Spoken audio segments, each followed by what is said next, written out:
So what we'll do here is we'll create the function y equals, or y standing for f of x plus 3.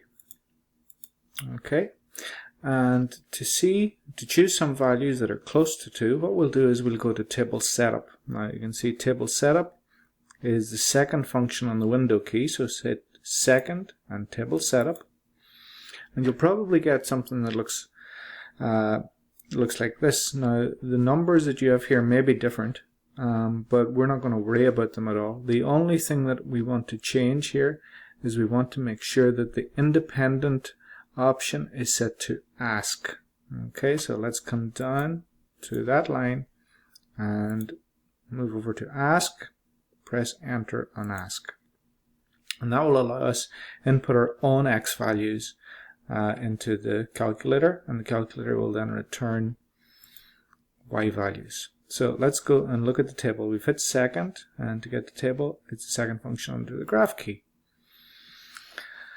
And here it's empty. If you haven't used the ask function before, this is something then you're going to get used to, because we'll be doing this quite a lot. Now the idea here was to choose values that were close to 2 and that got progressively closer to 2.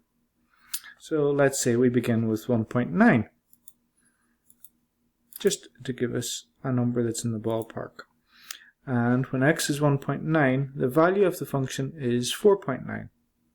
So if we choose 1.99, again, we want our x values to get closer and closer to 2. So that we've done 1.9, 1.99, and we can do 1.999. And you can see that the values of the function f of x, that's stored here as y1, but that's really our f of x, they are obviously getting closer and closer to 5, which is what we would expect. We know that when x is 2, the function should return a value of 5. So we can see here that when x approaches 2, y, or f of x, is approaching 5. Now that is fine if we do this from one side of 2, but let's begin a little bit above 2, so let's say 2.1, and work our way back closer and closer to 2. So we've tried an x of 2.1, let's try 2.01. Again, we're getting progressively closer and closer to an x value of 2. And then 2.001.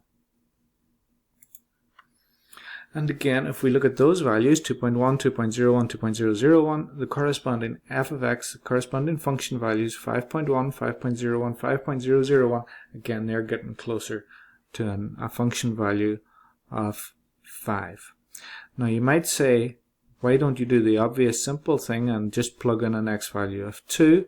And we could do it, but that's not really what I'm interested in here. What I'm interested in is what number are the y values getting closer and closer to as our x values approach x. And hopefully you can see here that as the x values get closer and closer to x, so we started 1.9, we go 1.99, 1.999, the y values get closer and closer, the f of x values get closer and closer to 5.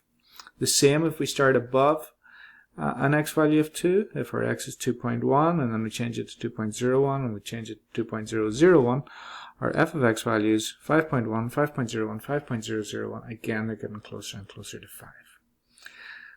Now, this is the nub of the whole thing. The fact that the f of x values are getting closer and closer to 5 as the x values get closer and closer to 2 from both sides, and it has to be from both sides, from below 2 and above 2.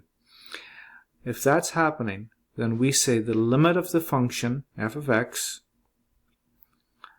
as x approaches 2 is equal to 5. So there are 3 parts to it. The limit of the function f of x is the first part. As x approaches 2, so you have to indicate what x is getting closer to. X in this case is approaching 2, is going to be equal to 5. That is independent of the actual value at 2, and that's why I didn't look it up. the limit of a function at a particular value of x is completely independent, doesn't have anything to do with the value of the function at that particular value of x. All we're interested in is what values, what is the trend, what is the value of f of x appearing to be, what would we predict it to be as x moves closer and closer to a value of 2. And in this case it's 5. Okay, we'll go through some more of these in class, but that's what I wanted you to see first of all. Okay, thank you.